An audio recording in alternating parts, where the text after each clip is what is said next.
Welcome back to the Press Box, everybody. Zach Miller, Mark Haskell here with you, and a lot, and I mean a lot, to get to. Yes, absolutely. Jam-packed show. Yeah, literally jam-packed show. Normally we start off with the local stuff, and that's all well and good. We've had 2 field hockey playoffs, which have been great games. Soccer games are about to start. Soccer is about to start this weekend, but I mean, we have to start with the Red Sox. Yeah, we have to start with the Reds. I mean, come on. If you haven't watched the games, then you're not a fan, and you're obviously not watching this anyway, so everyone here is a fan that's watching anyway. So how about them Red Sox, Mark? How about them? Indeed. Wow. So we got a game 4 win. So we're now the games to 1. Let's just really quickly. I mean, we could talk about the whole ALCS, but most importantly, let's talk game 3 and game 4. First, last night, what an unbelievable win. That was an 8-6 victory. Heart-stopping, of course. Whenever Craig Kimbrell comes into a game, I mean, if you don't have heart medication, just go out and get it, okay? Because it's a roller coaster ride, and it's really not that fun. But it ended nicely. What a catch by Andrew Benintendi in left field with the bases loaded against Alex Bregman.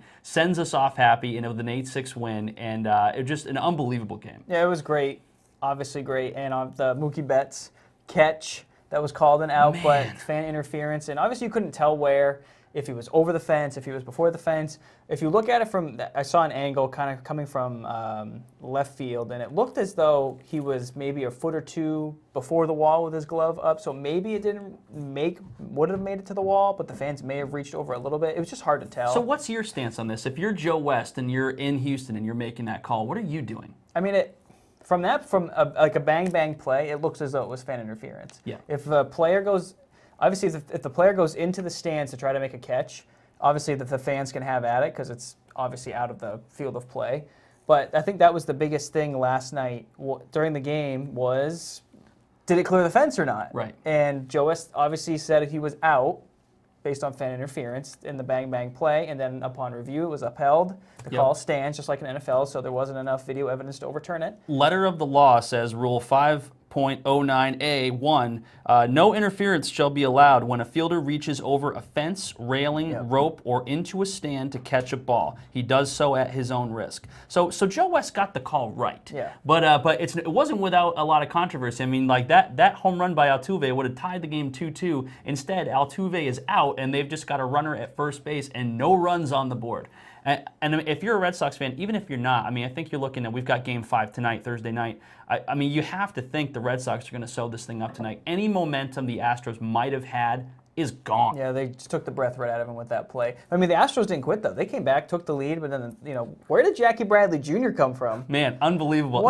He's had 9 RBIs in the ALCS, and they've all come with 2 outs. He's just, I mean, if the series ends tonight, he's the ALCS MVP. He should be. No I saw question. a stat today that said when Jackie hits a home run in a postseason game, the Red Sox are undefeated. So keep hitting those home runs, Keep hitting those home runs, JBJ. What's up, Matt Medore? My buddy Matt Medore hates Jackie Bradley Jr. Oh, really? And he's just making a huge fuss about it on Facebook every single day. So I've been having a great time with Matt the last few days. If Jackie Bradley Jr. sucks during the regular season, but then all of a sudden in the postseason just becomes, boy wonder, I'm completely fine with that. As long as his defense stays the same, absolutely, he's fine. Stick him in the 9 spot. Just don't even bring him up to bat during the regular season. Just give him an out. Of course, that's what's going to happen. The one thing I will say for Astros fans, it's not over yet because who's pitching for Game 5 for the Red Sox tonight? Oh, yeah. David Price, my man. They're going against Verlander. David Price. So if there's ever a chance for Houston to get back into this series, we're giving it to them tonight, putting David Price on the mound. It'll probably be another short hook. It might be another heavy bullpen game for the Red Sox.